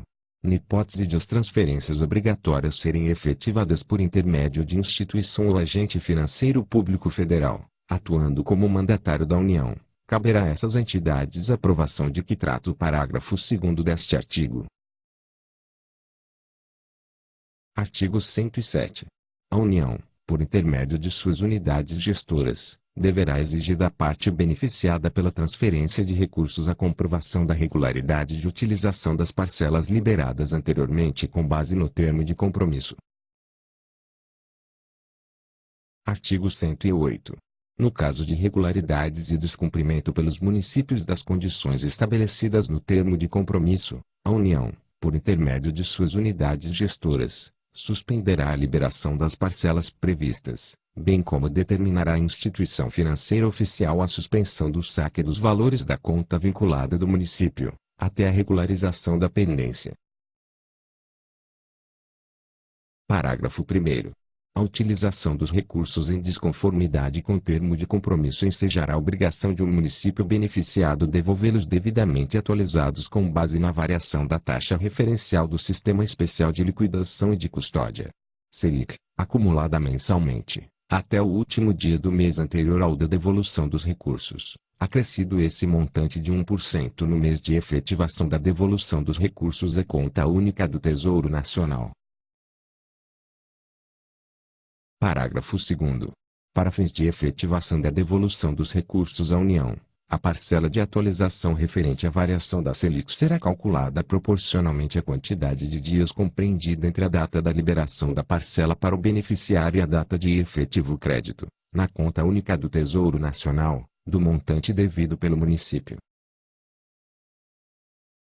Parágrafo 3º. A União, por intermédio de suas unidades gestoras, notificará ao município cuja utilização dos recursos transferidos for considerada irregular para que apresente justificativa no prazo de 30 dias. Parágrafo 4º. Caso não aceitas as razões apresentadas pelo município, a unidade gestora concederá prazo de 30 dias para a devolução dos recursos, fim do qual encaminhará a denúncia ao Tribunal de Contas da União. Artigo 109. Sem prejuízo das atribuições do Tribunal de Contas da União, a fiscalização quanto à regularidade da aplicação dos recursos financeiros transferidos com base nesta lei é de competência da Controladoria Geral da União e das unidades gestoras da União perante as quais forem apresentados os termos de compromisso. Artigo 110. As entidades da área de saúde certificadas até o dia imediatamente anterior ao da publicação da Lei nº 12.101, de 27 de novembro de 2009, que prestam serviços assistenciais de saúde não remunerados pelo Sistema Único de Saúde, SUS a trabalhadores ativos e inativos e respectivos dependentes econômicos, decorrentes do estabelecido em norma coletiva de trabalho, desde que, simultaneamente, destinem no mínimo 20% do valor total das isenções de suas contribuições sociais em serviços, com universalidade de atendimento, a beneficiários do SUS, mediante pacto do gestor do local, terão concedida a renovação, na forma do regulamento. Artigo 111. O parágrafo único do artigo 6º da Lei nº 12.029, de 15 de setembro de 2009, passa a vigorar com a seguinte redação. Artigo 6º. Parágrafo único. A implantação da UFFS é sujeita à existência de dotação específica no orçamento da União, podendo o Poder Executivo, mediante decreto, transpor, remanejar, transferir, total ou parcialmente, dotações orçamentárias aprovadas na Lei Orçamentária de 2010 e em créditos adicionais da Universidade Tutora, mantida a estrutura programática, expressa por categoria de programação, conforme definido no parágrafo 1º do artigo 5º da Lei nº 12.017, de 12 de agosto de 2009, inclusive os títulos, descritores, metas e objetivos, assim como o respectivo detalhamento por esfera orçamentária, grupos de natureza de despesa, fontes de recursos, modalidades de aplicação e identificadores de uso e de resultado primário. Artigo 112. O parágrafo único do artigo 6º da Lei nº 2.189, de 12 de janeiro de 2010, passa a vigorar com a seguinte redação. Artigo 6º. Parágrafo único.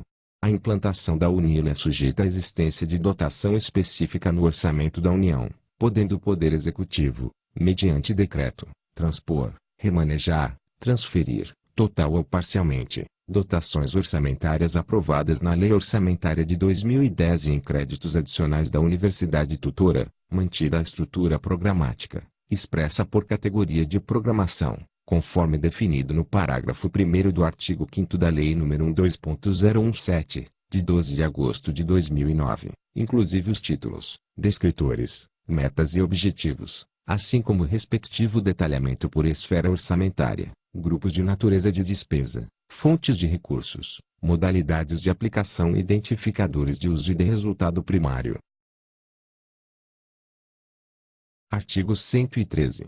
São alterados os limites da Floresta Nacional do Bom Futuro, unidade de conservação federal criada pelo Decreto nº 96.188, de 21 de junho de 1988, conforme o memorial descritivo previsto no artigo 114 desta lei, passando a área desta unidade de conservação dos atuais cerca de 280.000 hectares,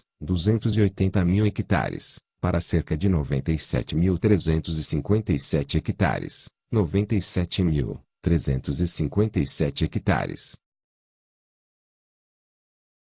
Parágrafo 1º. E a União autorizada a doar ao Estado de Rondônia os imóveis rurais de sua propriedade inseridos na área originária e desafetada da Floresta Nacional do Bom Futuro, com exceção daqueles relacionados nos incisos 2 a 11 do artigo 20 da Constituição Federal, com a condição de que sejam criadas, no perímetro desafetado, uma área de proteção ambiental, APA e uma floresta estadual. Parágrafo 2º. A floresta estadual de que trata o parágrafo 1º deste artigo deverá ser organizada de forma a conservar os fragmentos florestais existentes, admitindo-se sua divisão em blocos, com formação de corredores ecológicos que garantam a conservação da biodiversidade. Artigo 114. A Floresta Nacional do Bom Futuro passa a ter seus limites descritos pelo seguinte memorial, produzido a partir da base de dados digital do Sistema de Proteção da Amazônia. CIPAM, em escala 2.20.000, estradas, e da Secretaria de Estado do Meio Ambiente de Rondônia. SEDAM, em escala 100.000. Cursos d'água. Parágrafo único. É excluída dos limites da Floresta Nacional do Bom Futuro a faixa de domínio da estrada que liga a Vila de Rio Pardo à BR-364, conhecida como Linha do Caracol ou Estrada quilômetro 67. Artigo 115. Ficam redefinidos os limites do Parque Nacional Mapinguari, criado pelo Decreto de 5 de junho de 2008, atualmente localizado no estado do Amazonas, nos municípios de Canutama e Lábrea, que passa a incluir em seus limites a área de cerca de 172.430 hectares descrita em conformidade com os artigos 116 e 117, localizada no município de Porto Velho, estado de Rondônia. Artigo 116. A área de ampliação do Parque Nacional Mapinguari tem seus limites descritos a partir das cartas topográficas MIR folhas 1541, 1542, 1466 e 1467 em escala 1/100.000, todas editadas pela Diretoria do Serviço Geográfico do Exército. DSG, com o seguinte memorial descritivo, vide publicação original. Parágrafo único. O subsolo da área descrita no caput deste artigo integra os limites do Parque Nacional Mapinguari. Artigo 117. Ficam excluídos da área de ampliação do Parque Nacional Mapinguari, descrita no artigo 116. Inciso 1º. O polígono com a seguinte descrição, inicia-se no ponto 18, de CPA 259.763 e 8.958.250 ANI, localizado sobre a divisa entre os estados do Amazonas e de Rondônia. Deste, segue para o ponto 19, de CPA 264.113 e 8.955.061 N, que coincide com o ponto 91 do memorial descritivo constante do decreto de 5 de junho de 2008. Que criou o Parque Nacional Mapinguari. Deste, segue para o ponto 20, que coincide com o ponto 90 do Memorial Descritivo do Parque Nacional Mapinguari, decreto de 5 de junho de 2008, localizado na nascente do Rio Coti, com CPA 266.000 e 8.956.158 ANI. Deste, segue a montante pela margem esquerda do Rio Coti para o ponto 21. Que coincide com o ponto 89 do Memorial Descritivo do Parque Nacional Mapinguari, localizado na confluência do Rio Coti com o Igarapé Branco, com CPA 268.336 e 8.973.087 ANI. Deste, segue a montante pela margem direita do Igarapé Branco até o ponto 22, que coincide com o ponto 88 do Memorial Descritivo do Parque Nacional Mapinguari, de CPA 273.632 e 8.963.034 ANI. Deste, segue em linha reta para o ponto 23, de CPA 278.170 e 8.958.856 ANI. Deste, segue em linha reta para o ponto 24, de CPA 279.192 e 8.955.010 ANI. Deste, segue em linha reta para o ponto 25, de CPA 277.575 e 8.950.507 ANI. Deste, segue em linha reta para o ponto 26, de CPA 277.559 e 8.947.119 N. Deste, segue em linha reta para o ponto 27, de CPA 274.278 e 8.947.516 N. Deste, segue em linha reta para o ponto 28, de CPA 271.378 e 8.948.477 ANI. Deste, segue em linha reta para o ponto 29, de CPA 266.234 e 8.947.989 N. Deste, segue em linha reta para o ponto 30, de CPA 262.693 e 8.950.980 N. Deste, segue em linha reta para o ponto 31, de CPA 256.665 e 8.951.499 N. Deste, segue em linha reta para o ponto 32, de CPA 256.985 e 8.953.483 N. Deste, segue em linha reta para o ponto 33, de CPA 259.510 e 8.956.411 N. Deste, segue em linha reta para o ponto 18, ponto inicial desta descrição. Inciso 2º. A área que será inundada pelo lago artificial a ser formado pela barragem da usina hidroelétrica Uíde Giral, até a cota 90 metros, nível do barramento, e também a área acima desta cota a ser inundada em função do efeito remanso, cuja cota altimétrica limite aumenta gradativamente em direção à montante até a cota altimétrica aproximada a 93 metros e 32 centímetros, atingida no ponto de coordenadas planas aproximadas. CPA 234.115 e 8.938.992 N. Inciso 3º.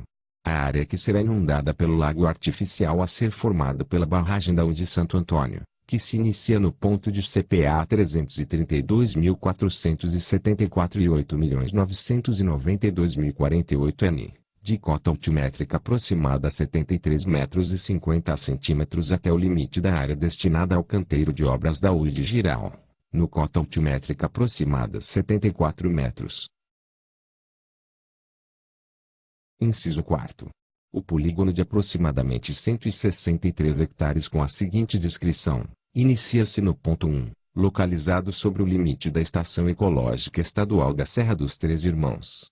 Este, de CPA 330.556 e 8.991.532 N, deste, segue em linha reta, ainda confrontando com este até o ponto 2. De CPA 332.658 e 8.992.629 N, deste, segue em linha reta, com azimuth 13 terceiro 47'9 por uma distância aproximada de 396,2 metros até o ponto 3, de CPA 332.944 e 8.992.355 N, deste, segue pela margem direita do Igarapé sem denominação, afluente pela margem esquerda do Igarapé-Paraná, até o ponto 4, de CPA 332.474 e 8.992.048 N, deste, segue pela margem esquerda do futuro lago artificial da Uíde Santo Antônio,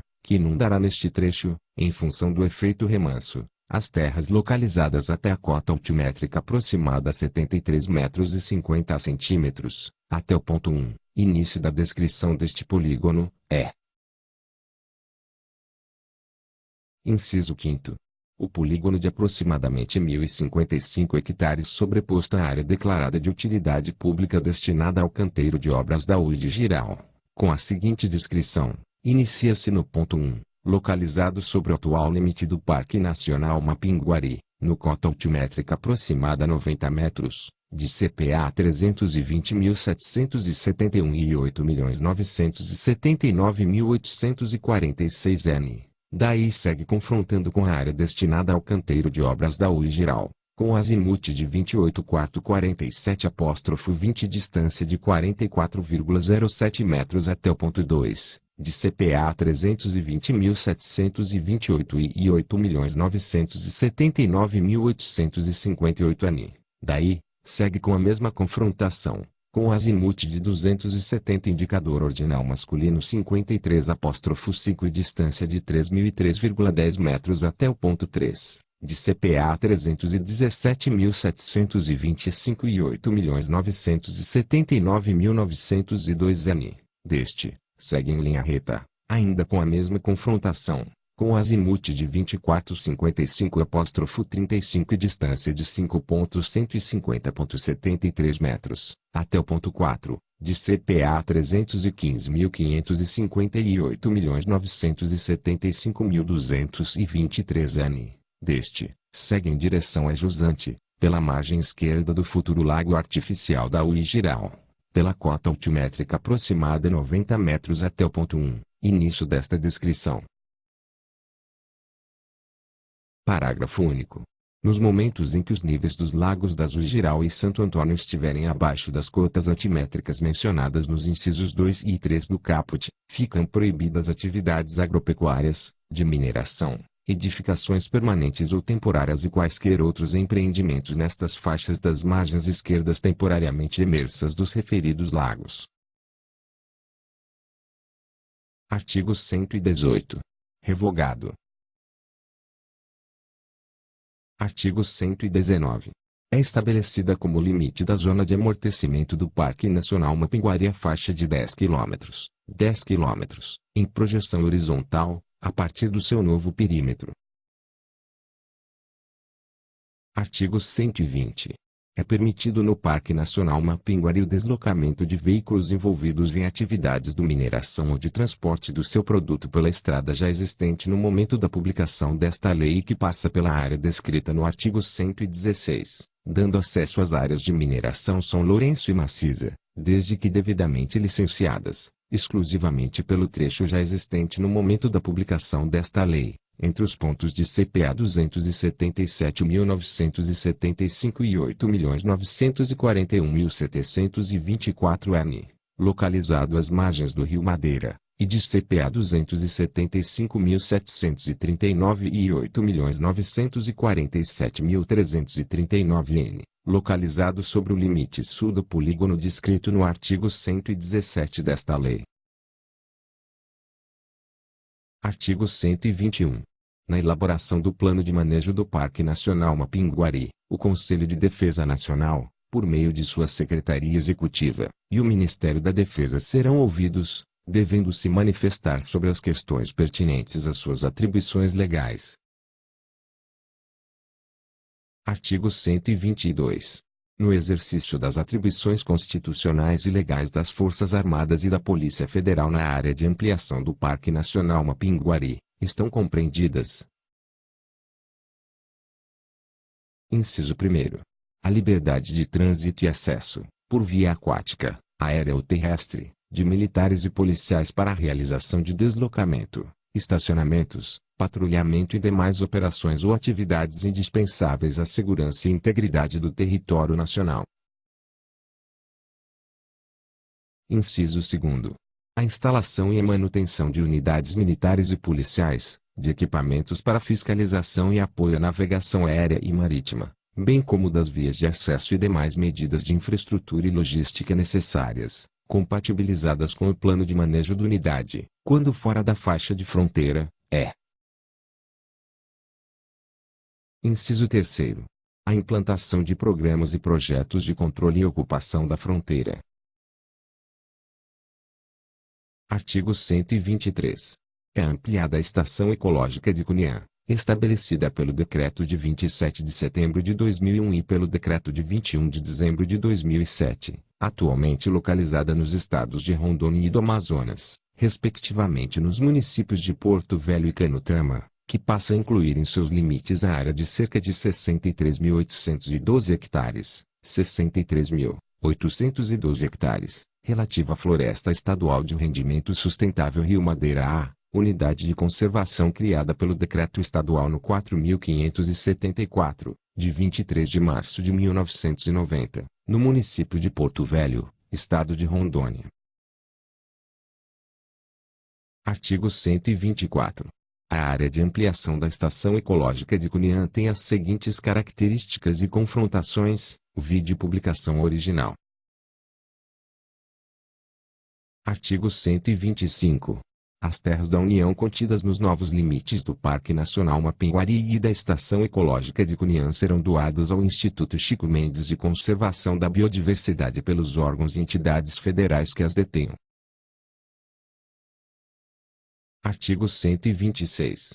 São declarados de utilidade pública, para fins de desapropriação, pelo Instituto Chico Mendes de Conservação da Biodiversidade os imóveis rurais privados existentes nas áreas de ampliação do Parque Nacional Mapinguari e da Estação Ecológica de Cunhã, nos termos da linha K do artigo 5º e do artigo 6º do Decreto-Lei nº 3.365, de 21 de junho de 1941.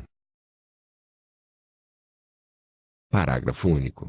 A Procuradoria-Geral Federal, órgão da Advocacia Geral da União, por intermédio de sua unidade jurídica de execução no Instituto Chico Mendes de Conservação da Biodiversidade, é autorizada a promover as medidas administrativas e judiciais pertinentes, visando a declaração de nulidade de eventuais títulos de propriedade e respectivos registros imobiliários considerados irregulares, incidentes nas áreas de ampliação do Parque Nacional Mapinguari e da Estação Ecológica de Cunhã. Artigo 127.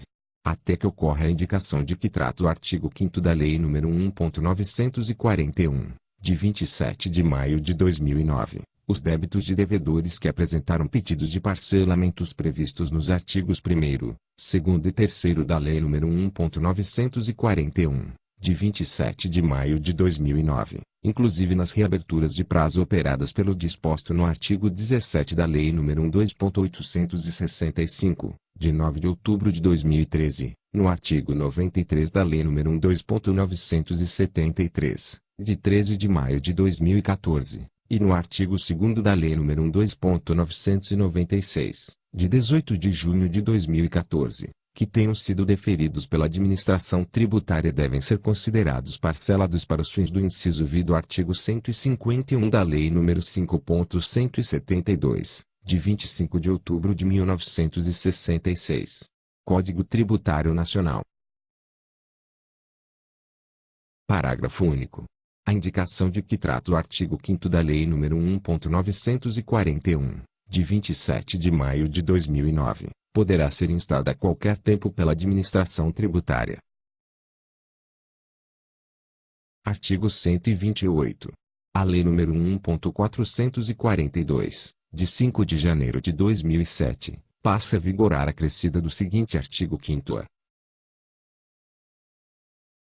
Artigo 5º-A. O pagamento do frete do transporte rodoviário de cargas ao transportador autônomo de cargas. TAC deverá ser efetuado por meio de crédito em conta de depósitos mantida em instituição bancária ou por outro meio de pagamento regulamentado pela Agência Nacional de Transportes Terrestres. ANTT. Parágrafo 1º. A conta de depósitos ou outro meio de pagamento deverá ser de titularidade do TAC identificado no conhecimento de transporte. Parágrafo 2º. O contratante e o subcontratante dos serviços de transporte rodoviário de cargas, assim como o consignatário e o proprietário da carga, são solidariamente responsáveis pela obrigação prevista no caput deste artigo, resguardado o direito de regresso destes contra os primeiros. Parágrafo 3º. Para os fins deste artigo, equiparam-se ao TAC a empresa de transporte rodoviário de cargas, ETIC que possuir, em sua frota, até 3 veículos registrados no Registro Nacional de Transportadores Rodoviários de Cargas, RNTRC, e as cooperativas de transporte de cargas. Parágrafo 4º. As cooperativas de transporte de cargas deverão efetuar o pagamento aos seus cooperados na forma do caput deste artigo. Parágrafo 5º.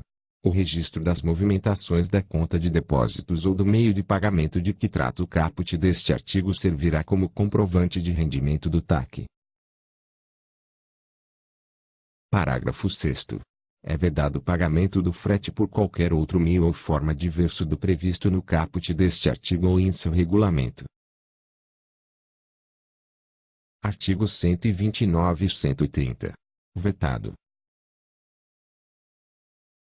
Artigo 131. E a União autorizada a conceder subvenção extraordinária para os produtores independentes de cana-de-açúcar na região Nordeste, referente à safra 2009-2010. Parágrafo 1º. Os Ministérios da Agricultura, Pecuária e Abastecimento e da Fazenda estabelecerão, em ato conjunto, as condições operacionais para implementação, execução, pagamento, controle e fiscalização da subvenção prevista no caput deste artigo, devendo observar que: Inciso 1º. A subvenção será concedida aos produtores, diretamente ou por meio de suas cooperativas, em função da quantidade de cana-de-açúcar efetivamente vendida às usinas e destilarias da região Nordeste, excluindo-se a produção própria das unidades agroindustriais, bem como a produção dos respectivos sócios ou acionistas. Inciso 2º. A subvenção será de R$ 5,00 por tonelada de cana-de-açúcar e limitada a 10.000 toneladas por produtor em toda a safra 2009-2010. Inciso 3º. O pagamento será realizado em 2010 e 2011, referente à produção da safra 2009-2010 efetivamente entregue a partir de 1º de agosto de 2009, observados os limites estabelecidos nos incisos I e 2 deste parágrafo. Parágrafo 2º. Os custos decorrentes da subvenção prevista neste artigo serão suportados pela ação correspondente à garantia e sustentação de preços na comercialização de produtos agropecuários, do orçamento das operações oficiais de crédito, sob a coordenação do Ministério da Fazenda. Artigo 132. O pagamento da subvenção deverá ser realizado diretamente aos produtores, mediante a apresentação da nota fiscal à Companhia Nacional de Abastecimento, CONAB, comprovando a venda da cana-de-açúcar às unidades agroindustriais da região Nordeste. Artigo 133 a artigo 135. Vetados. Artigo 136. O Poder Executivo poderá indicar representantes da Administração Pública Federal para participar de órgãos colegiados de pessoa jurídica de direito privado, sem fins lucrativos, designada para receber recursos de governos estrangeiros em decorrência de acordos negociados para a solução de controvérsias no âmbito da Organização Mundial do Comércio, OMC. Parágrafo 1º. A pessoa jurídica de direito privado referida no caput deste artigo deve, além de cumprir outros requisitos previstos na legislação civil, dispor de um conselho de administração, de um conselho fiscal e de uma diretoria, definidos nos termos do Estatuto, assegurada a participação de representantes da administração pública federal nesses conselhos. Parágrafo 2º. Os representantes da Administração Pública Federal no Conselho de Administração e no Conselho Fiscal da entidade referida no caput deste artigo serão indicados por meio de ato do Poder Executivo e, posteriormente, nomeados nos termos do Estatuto. Parágrafo 3º. É vedada a percepção de remuneração ou de subsídio, a qualquer título, pelos representantes da Administração Pública Federal em razão da participação na pessoa jurídica de direito privado mencionada no caput deste artigo. Artigo 137. O artigo 30 da medida provisória no 2158-35, de 24 de agosto de 2001, passa a vigorar com a seguinte redação. Artigo 30. Parágrafo 4º. A partir do ano calendário de 2011. Inciso 1º. O direito de efetuar a opção pelo regime de competência de que trata o parágrafo 1º somente poderá ser exercido no mês de janeiro. Inciso 2º. O direito de alterar o regime adotado na forma do inciso 1º, no decorrer do ano calendário, e restrito aos casos em que ocorra elevada oscilação da taxa de câmbio. Parágrafo 5º. Considera-se elevada a oscilação da taxa de câmbio, para efeito de aplicação do inciso 2 do parágrafo 4º, aquela superior a percentual determinado pelo Poder Executivo. Parágrafo 6º. A opção ou sua alteração, efetuada na forma do parágrafo 4º, deverá ser comunicada à Secretaria da Receita Federal do Brasil. Inciso 1º. No mês de janeiro de cada ano calendário, no caso do inciso I do parágrafo 4º, ou Inciso 2º. No mês posterior ao de sua ocorrência, no caso do inciso 2 do parágrafo 4º. Parágrafo 7º. A Secretaria da Receita Federal do Brasil disciplinará o disposto no parágrafo 6º. Artigo 138.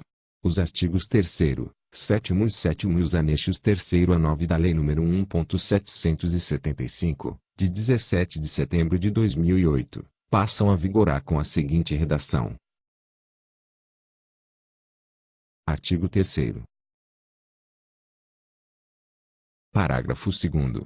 É autorizado para os mutuários de operações de que trata o caput deste artigo e que possuam parcelas de juros inadimplidas de anos anteriores a 2010, inclusive para aqueles com saldos devedores inscritos ou passíveis de inscrição na dívida ativa da União. DAO. Inciso 1º. O pagamento das parcelas de juros com vencimento em 2010 efetuado até a data do respectivo vencimento, considerados os prazos adicionais concedidos pelo Conselho Monetário Nacional, CMN, com direito às condições e aos bônus contratuais de adimplência. Artigo 7º. Parágrafo 6º. Vetado. Artigo 8º. É autorizada a adoção das seguintes medidas de estímulo à liquidação ou à renegociação de dívidas originárias de operações de crédito rural inscritas na DAO ou que venham a ser incluídas até 31 de outubro de 2010. Inciso 1º. Concessão de descontos, conforme quadro constante do anexo 9 desta lei, para a liquidação da dívida até 30 de novembro de 2010. Devendo incidir o desconto percentual sobre a soma dos saldos devedores por mutuário na data da renegociação, observado o disposto no parágrafo 10 deste artigo, e, em seguida, ser aplicado o respectivo desconto de valor fixo por faixa de saldo devedor. Inciso 2º. Permissão da renegociação do total dos saldos devedores das operações até 30 de novembro de 2010, mantendo-os na DAO, observadas as seguintes condições. Parágrafo 3º. Ficam suspensas até 30 de novembro de 2010 as execuções fiscais e os respectivos prazos processuais, cujo objeto seja a cobrança de crédito rural de que trata este artigo. Parágrafo 5º. O prazo de prescrição das dívidas de crédito rural de que trata este artigo fica suspenso a partir da data de publicação desta lei até 30 de novembro de 2010.